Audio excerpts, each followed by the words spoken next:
Hello, everyone, and welcome back to the Cup of Joe with Joe and Joe podcast. I am your host, Joe, and with me, as always, is my wonderful co-host, Joe.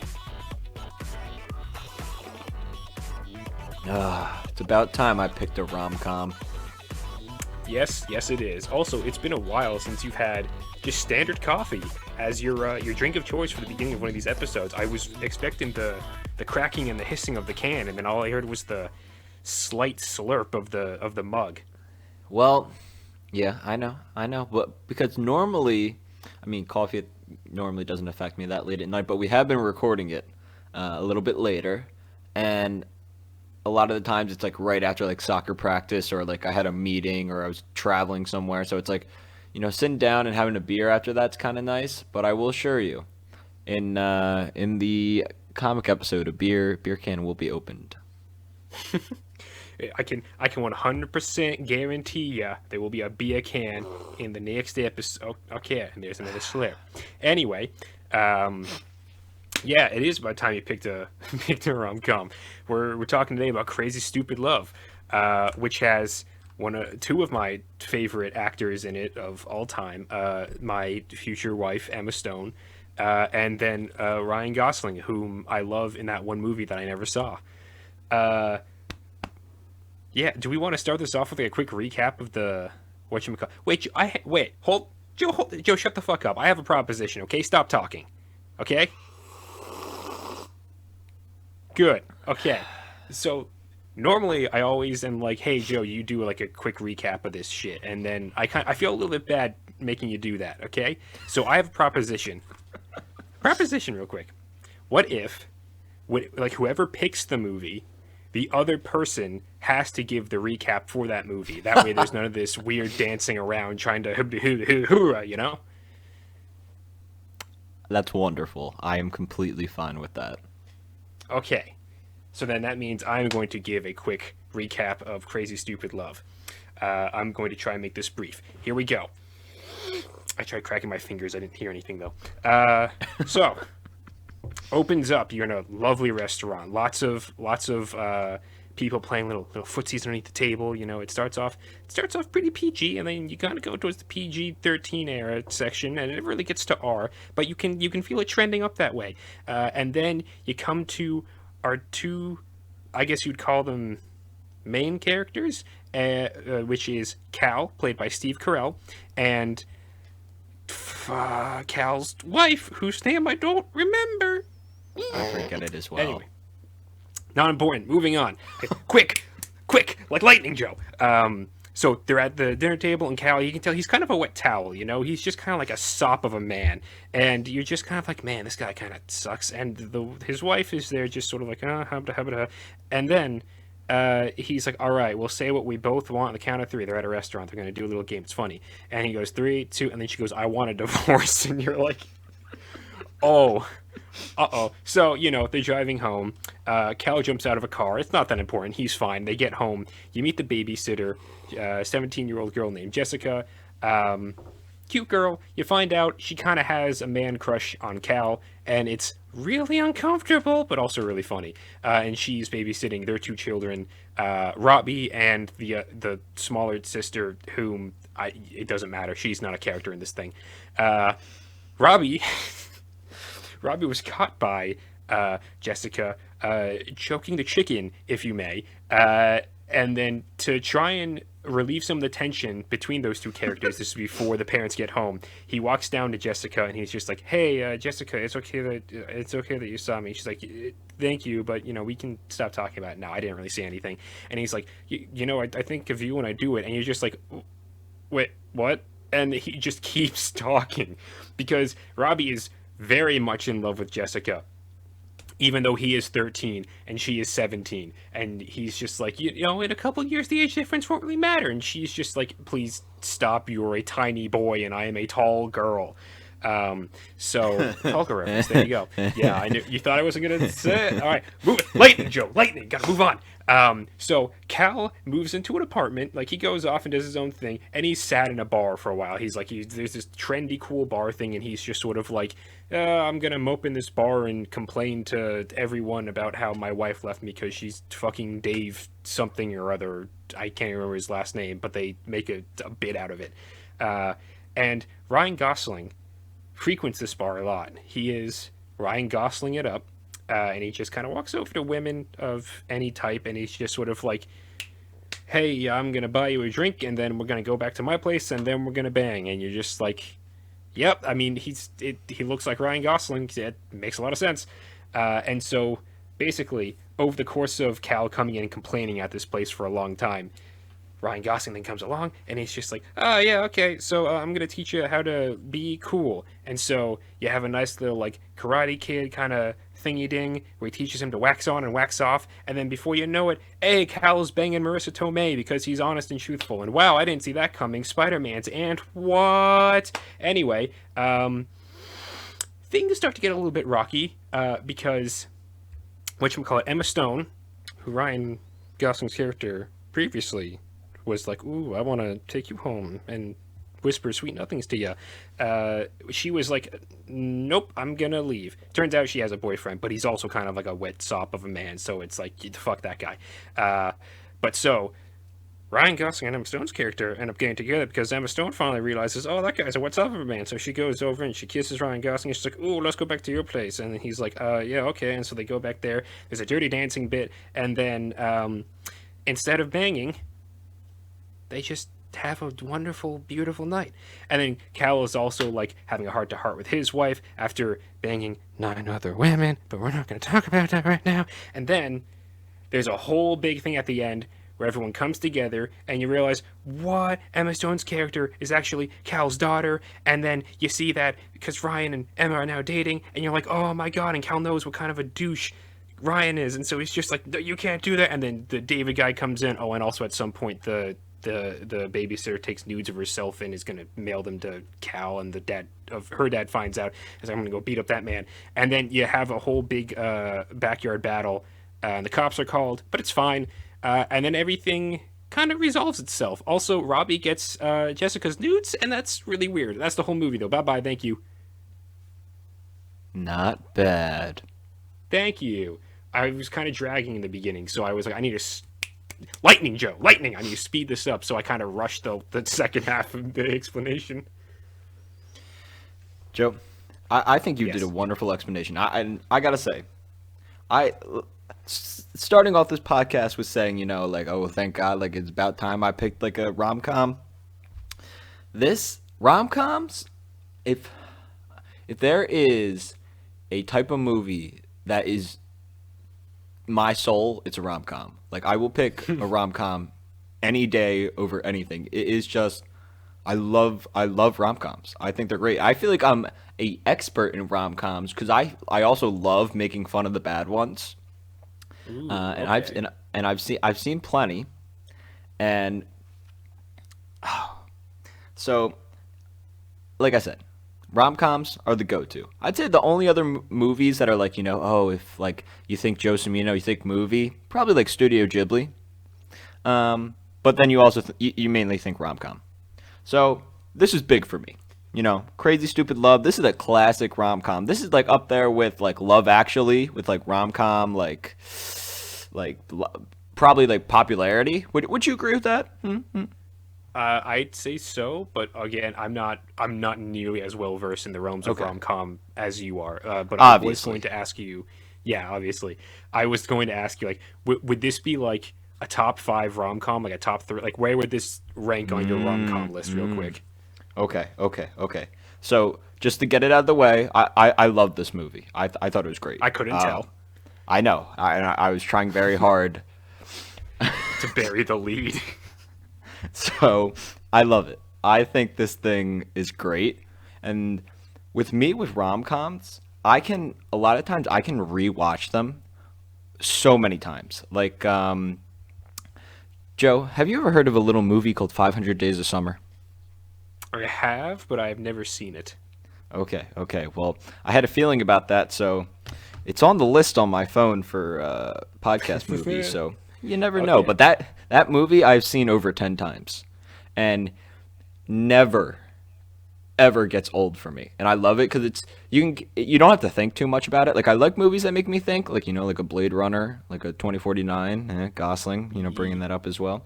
But also I love something where it's just a little bit like comedy, some romance, like it's easy to digest.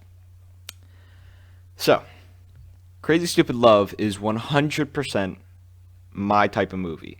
This thing, it doesn't reinvent the wheel. You're not like, it's not some crazy unique thing. Like there were a movie that did come out recently, recently a couple years. I don't know, maybe I think it's like 3 or 4 years ago. Was called The Big Sick. If you've ever heard of that. I have heard of that one. Another good one. Maybe I'll add that to the list. That was a pretty unique rom com. I like that a lot. But I digress. But this movie, this thing, it will entertain you the whole time. There's not too many like slow points. Like it entertains you. It makes you feel good. There's good comedy, and the one thing that I think really holds this movie together is the actors. Yeah, 100%. Let's just name off some like the actors. You have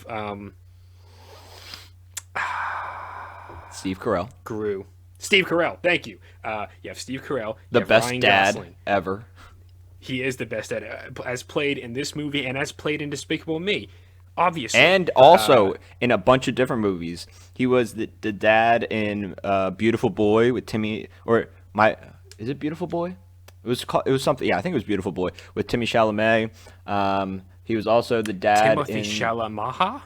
Yes, he was also the dad in this movie called I believe it's called The Way Back, or it's just called The Way Back, which is like a coming of age movie, which is pretty cool. He does the dad role really well. Okay, so you have him. You got Ryan G. You got Emma Stone. You have Kevin Bacon in a role because I'd seen this movie I think in bits and pieces back like 10 years ago. I think when it first came out, and I had no recollection of Kevin Bacon being in this movie. And when he pops in, I'm just like, hey, that's Kevin Bacon. And that was really fun to just point at the screen and yell, hey, there's Kevin Bacon, which I kind of did do. I didn't scream, but I pointed at the screen. I'm like, it's Footloose Man. Then, is there anyone else that's really big that went on to do stuff? Because I'm trying to remember. I mean, so the wife is. I just can't remember her fucking Julianne Moore. yes, That's her name. Yep. Emma Stone, obviously. I'm not sure if you said her. I know you said her at the beginning, but I wasn't sure if you said her now. The kid, Robbie, he like during that time period of when this movie came out, which I think was it 2011? Is this thing 10 years old? Yes, it was 2011. Yes, it's a decade old. Wild. So around that same time, he was in a bunch of like coming of age and other rom-com movies. Like people were loving up him, and then he kind of like after that, he was probably just doing masturbation jokes all over the place. exactly. And then like after that, after he kind of like got older, I haven't seen a movie with him in it. I've seen The Babysitter in a couple of movies. Yeah, like all of them. Like there's a bunch of them that you look and you're like, oh my god, that's super familiar. Frickin' I mean the Spider-Man's aunt is in this. Marissa Tomei, yeah. Exactly. Like a bunch, and it's funny because a lot at the time, I'd say only like 3 of them were popular. Like Emma Stone, Gosling, and Steve Carell were like the 3 big ones. But then all these other characters went on to do some like they actually were pretty popular. Or some they're of them all had like done stuff in the past and then were like in this, and you're like, oh hey, you like Kevin Bacon and Julianne Moore. And because Marissa Tomei has obviously been in stuff beforehand, like my cousin Vinny being one of like my favorite roles of hers, and now she's in Spider-Man shit. So it's like it's just cool to see all these different actors. You're like, these are like the currently popular kids right now, which would be Ryan G and Emma Stone. I'm just gonna call him Ryan G. He's so cool. That's like just the perfect name for him. And then you have like Steve Carell, who was like kind of on his way out, although I still don't really think he's out. So it's like he's not at the height of his popularity, but he was like a little bit, he's nowhere near like the bottom. And then you have the older people who are just sort of like, yeah, we've already been established for like years, and we're in here, and people will point at the screen and go, hey, it's you, whenever they see us.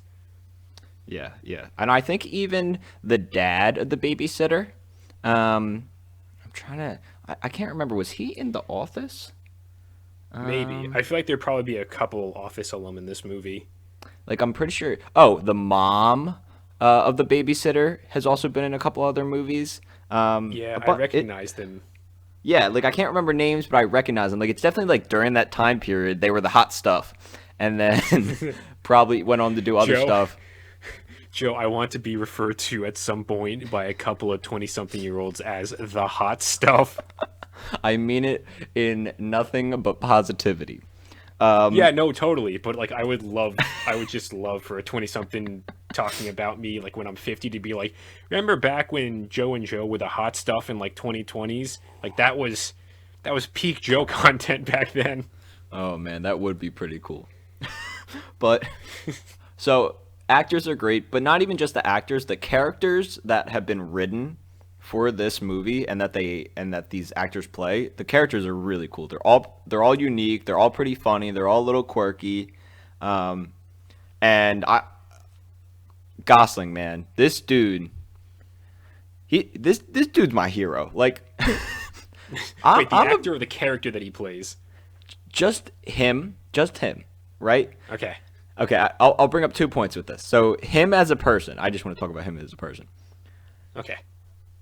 I'm a pretty confident dude. I'm like, I like myself. I got nothing against myself. But damn, I see Gosling and I'm like, oh my God, if I could be Gosling. That fucking Photoshop torso of his. It's ridiculous, but not even that. Just he's ridiculous. How does he do it? I mean, he had a lot of dancing lessons when he was younger. I watched him on a crap, what's that talk show? Graham Norton. I watched him on Graham Norton. He talked about, I think he did ballet or some shit for a while. That's probably why we should have done ballet, Joe. We're in the wrong business. Should have. Damn, this long distance running isn't helping me. No, not at all. You're a fool. But love Gosling. I will say I really like his character in this. You called him a douchebag, but I actually don't think he's like a dick. Like I think He's like he's a womanizer. Like he's very much just getting to know these girls so he can sleep with them. But he's not an asshole. Yeah, I mean, he kind of like tiptoes on the line for me a little bit, because the way he treats Cal, well, I guess it is kind of like tough brotherly love to get him to a point. I still think is pretty like douche-like of him, and just like, I don't know, his demeanor tends to come off as a little more douchey to me. But again, he's not like a full asshole. But then I love that he then sways after meeting Emma to becoming like a genuinely good dude, and I'm just like, this is awesome. Like it's just cool to see that kind of transformation, even though it's not much of a transformation. I just mostly like the scene when they're like when you think they're gonna bang, and then they do exactly what Emma Stone's character says, where she's just like, no, I know what the PG-13 version of this is, where it's like I fall asleep and you tuck me into bed and you kiss me on the cheek and it goes no further. And you're just like, it's not gonna do that. And then they have the little like role switch where Ryan's the one asleep, and then Emma Stone tucks him in and then kisses him on the cheek, and then they go to bed. And I'm just like, I mean, you spelt it out for us entirely like 10 minutes ago, but still, I'll give you some round of applause there, just because I love looking at these two people on screen. Yeah, that scene was awesome. But yeah, I completely know what you're saying. He definitely does develop. Like he literally calls Cal and he's like, dude, I don't know what to do. I have to go meet her mom. Like, he's like, I don't do that. Normally I don't talk to a girl after I bang her. Like, I just don't see her again. And it was cool seeing him to like actually realize, like, holy crap, like he was so far away from feeling what it felt like to be in love. And then for it to hit him like that, he was like, oh my God, what is this feeling in my chest? It's like the Grinch. I was not prepared. Yeah, exactly. His heart grew 3 sizes that day. And then he was just like, okay, here's the thing. Never really thought I'd get this far, so, Yeah. And I will say my favorite scene in this whole movie is the backyard fight scene. I think it is fucking hilarious. it's It's the so ridiculous. it's when all the mini stories finally cross with each other. It is it's so funny. I think it's awesome. I think it's absolutely hilarious. And I will say my favorite part is fucking Wait, when let me guess. Is it when Kevin Bacon comes in and he's just like, "Hey, I'm here too." yes. So Yes. Kevin Bacon shows up. And he's like, "Oh, is this a bad time?" And she's like, "No, David. It's like kind of awkward." And then Gosling and Carell stop, and Gosling goes, "David, This is David, David. wait, David Lindhagen." And then That's he what it takes is. he takes off the Takes pinky the ring ring off. and goes and rocks this dude in the face. And he grabs him. He goes, "Do you know how much pain you've caused my friend?" And I was just clapping. I'm like, that is the most like. It made me feel so good because it shows that like he really thinks of Cal as like a friend, not just some dude he's Yeah. putting pity on. He's like, "Yo, you fucked up my friend. Like I'm gonna beat your ass." Like I loved it. Yeah. Favorite thing because they're like David Lindhagen. Everything stops. It's like a fucking cartoon where like it's the dust cloud and everyone's rolling. You see the bangs and Yep. the pows coming out of the dust cloud, and then it's like, "Hey, is it a bad time for me to be here?" And then everything freeze frames, and it's like everyone's arms are tangled around each other, and someone's holding someone up by like the neck of their shirt or whatever, and then their heads just turn all at the same time, like a goddamn cartoon. And they're like, "David Lindhagen," and he's like, "That's me." It's just so good. I love the detail of taking the ring off. I think that he Yeah. was just like, well, time to get to work. Yep, exactly. He's just like, I know what I must do, and it's so good too because, like you said, you realize like when you see that it's like Cal wasn't just some agitating asshole that Ryan was like trying to fix or whatever. That he was taking pity. It makes it seem like he's just taking pity on him. He's like, oh, let me Yeah. help this loser. Yeah, he's annoyed by him and he's taking pity on him and he's just sort of like, all right, to get you to shut up, I'll teach you how to get laid. And then by the end, when you see that he like decks Lindhagen for him, you're like, oh no, he actually kind of genuinely cares for this guy. So it's like, oh, that's awesome. Yeah, it was great. So that's my favorite scene. And then the last note I wanted to say is Emma Stone's character, her best friend, the Asian girl in this. I fucking loved her. in this. Oh my god, she barely gets any screen time. Maybe what 2-3 minutes. Hilarious. I'd say 4 Absolutely. minutes total. And it's all great. She is awesome. I will say, like she's funny. She is to the point. Like the when she's when she calls I up know. Emma and Emma, she's yeah. like, "You shouldn't be studying. You should be studying the wall, the roof of his bedroom." You should be studying the ceiling of his bedroom. And the guy at the bar turns around and she's like, in what world? Turn around. I'm like, the fucking writers of this movie are comedic geniuses. I fucking love this. And also when Emma finally splits it with the her boyfriend, the law dude, and they both leave, and the Asian girl's like, "Yeah, finally," and she throws her the jacket. And they walk out. Looked so cool and satisfied me so much.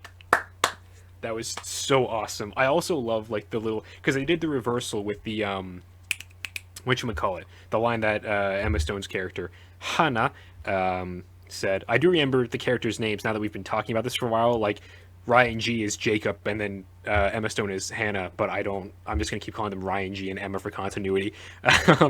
But the reversal of first the PG-13 night instead of the R-rated one that she wanted to have, and then it was like that, but instead of her going to bed, it was Ryan G going to bed. And then also the role reversal, or not the role reversal, but just the setup and then payoff of Ryan in the beginning during one of the montages when he's teaching Cal to, be a cool guy, and he's just like, face it, man.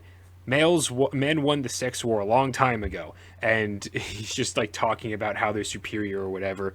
And then at the end, when the big battle happens and everything's going on there, it's like all the guys are being fucking morons and all the women are trying to like stop them from being complete idiot assholes. And you're just like, yeah, all right, this is funny. Yeah, yeah. And then I completely agree with you. And the other thing that reminded me of is the Jessica, the babysitter character. Um, Yeah. oh my God, yes, it's super uncomfortable, but also hilarious. Uh, just yeah, especially when like I think when Cal goes out for the first night and she like puts her hand on his shoulder and she's like, yeah, you should try new things, and she's Uh-huh. she's trying so hard, but it doesn't even pop up on his I radar. want you to fuck me. I want you to fuck me, Cal. Cal. Oh my God, she was great. She was awesome. She was hilarious. And when she gave the nudes to him at to Robbie the Robbie at the nudes. end, I I thought that was hilarious. I thought that I was have so questions. funny. Joe, I have questions. All right. First question: why the fuck was she at the graduation? It's for eighth Because graders. she was at the Robbie says at the end, "Oh, I'm happy you came." So I'm assuming he like invited her because it's like, "Oh, you're my babysitter. I see you a lot, like, and I love you. Please come." But like the entire family was. I don't. It just felt a little weird to me.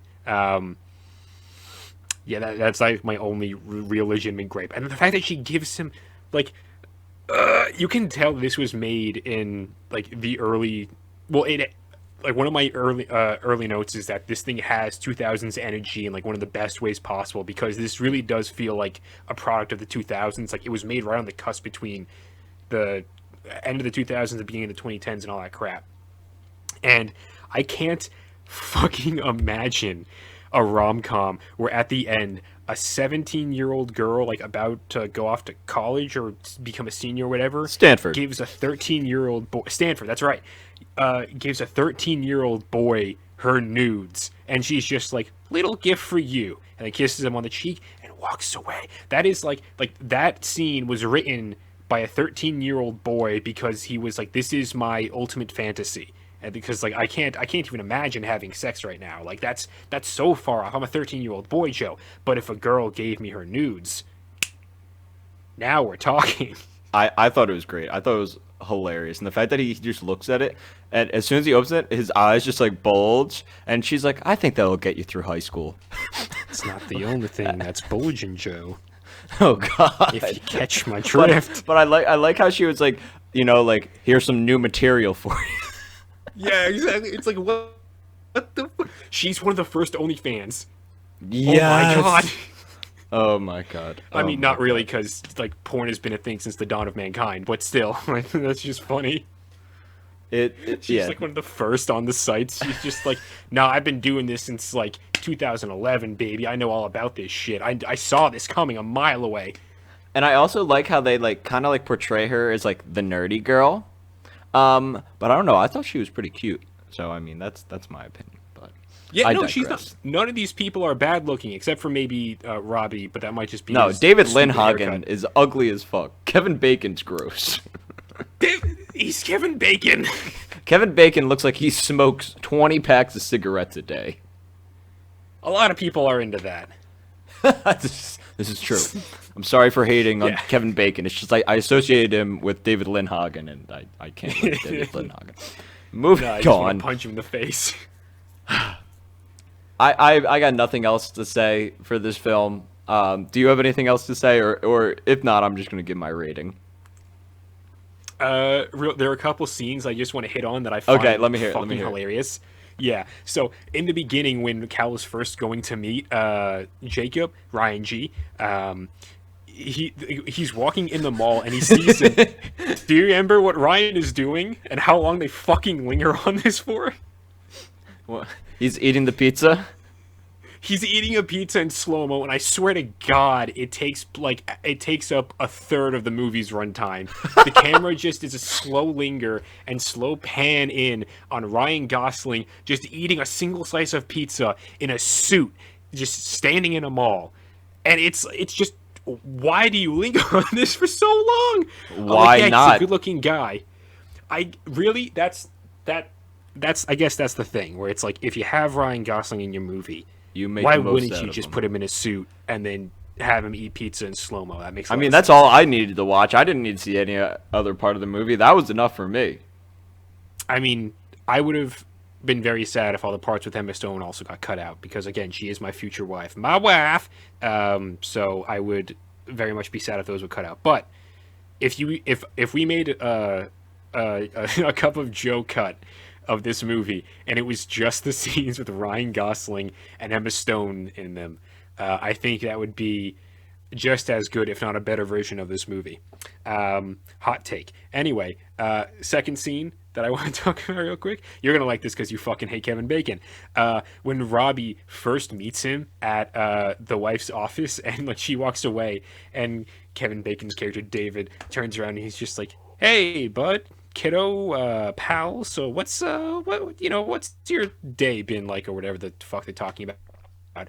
And then Robbie just fucking, he's sitting in the spinning chair and he pumps that shit up to the highest point. And I wanted to, like, in my head, all I could hear was, I have the high ground. Like, that's all I could hear in my head. That scene was really funny. That was a good one. It was so funny. God, yeah, like those were like two of my favorite scenes in the entire thing.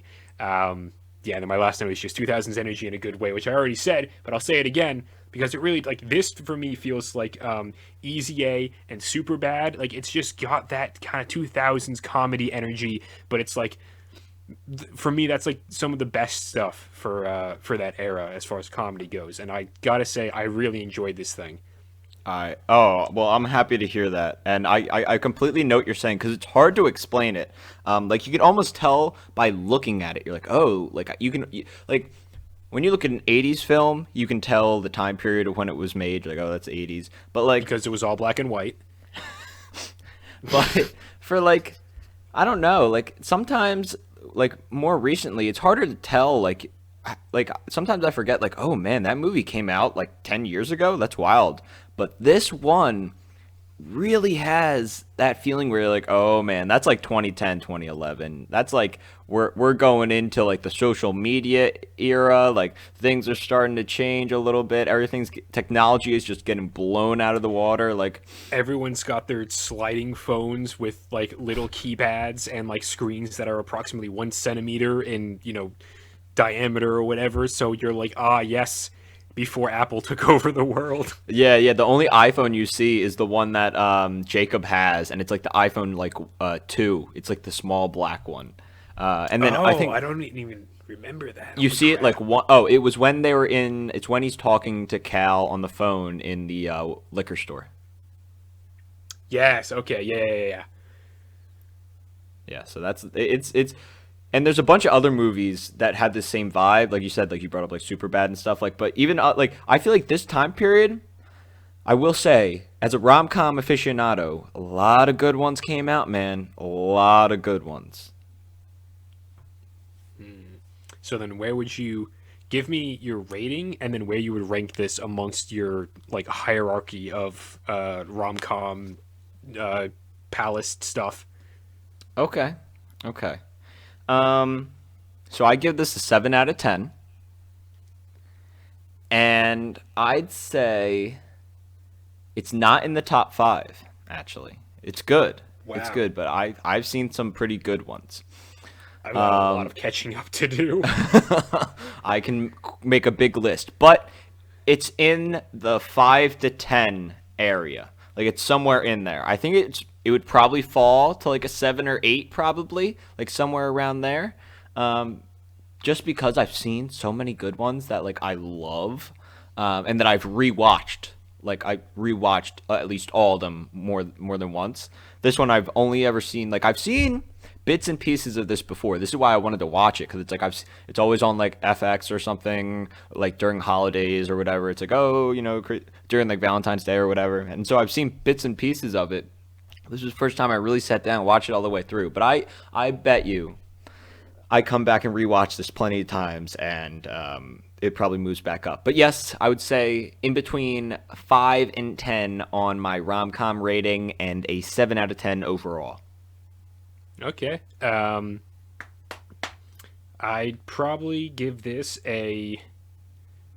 I'm trying to think here because Like I'm between two numbers, and one number I think might be a little too high, but I'm not quite sure. Then again, nothing matters. God is dead. I'm gonna give this a 7.5 out of 10. I enjoyed this thoroughly, and the fact that I haven't seen as many as you is probably why I think of it much higher. That, or I'm just in love with Ryan G, my man. Probably the second part. It's probably the second part. I mean, I stole a goddamn poster, and I didn't even see the movie, Joe. I've never seen Blade Runner 2049. Yeah. Okay. So it's my turn to pick a movie now. Joe. Uh-huh. Joe. I have had a theme song, opening song, something like that, stuck in my head for like the entire day. And this might have influenced my decision. How many James Bond movies have you seen? One. One? Which one was it? Oh my goodness. Wait. Is Mission Impossible like the name of the franchise, or is that the name of a movie? Mission Impossible is the name of the franchise Mission Impossible, and also each of the movies that then have a subtitle. Okay, it was the one where he like has, they're in like a hotel, and he puts in like the contacts where it's like, or somebody puts in contacts where it's like they can record stuff. Yeah, that's Ghost Protocol. That's also not James Bond. Oh, it isn't? No. Oh boy. Wait, wait a minute. You thought Mission Impossible and James Bond were the same thing? They aren't. Oh, sweet baby Jesus. All right, Joe. It's on Netflix this week, or next week, I guess, for everyone listening. We are going to be watching and talking about what the fuck? I forgot the Casino Royale. I almost forgot the title. You baffled my brain so fucking hard with that. I can't believe. Wait, so you've only seen? I'm not going to talk about this right now. I'm going to yell at you off. I'm going to blow out my fucking microphone. I'm taking notes. Relax. Casino Royale. You know, if you told me that, I think it would be about gambling. Like, it would be. You're like not entirely wrong. Oh You're not entirely wrong. You'll see All right, with the film. So we're watching an action movie. It's yes. Spy I movie? guess you could call it that. Spy action movie. Yes. Okay, that's a big change of pace than what we normally do. I like it, Joe. Yeah, you know me. I'm all about big buff men in fucking skin tight suits, which Daniel Craig most definitely is in that movie. Just a big gorilla in a tuxedo. Okay, before we go off the rails any further, I think that's going to be it from us. So return next week. I keep hitting my leg and I'm doing some serious damage to my femur. Turn next week for James Bond Casino Royale. We're going to talk about it, and like, subscribe, comment, do you know the YouTube shit. I don't have to keep telling you. Love you all. Bye bye.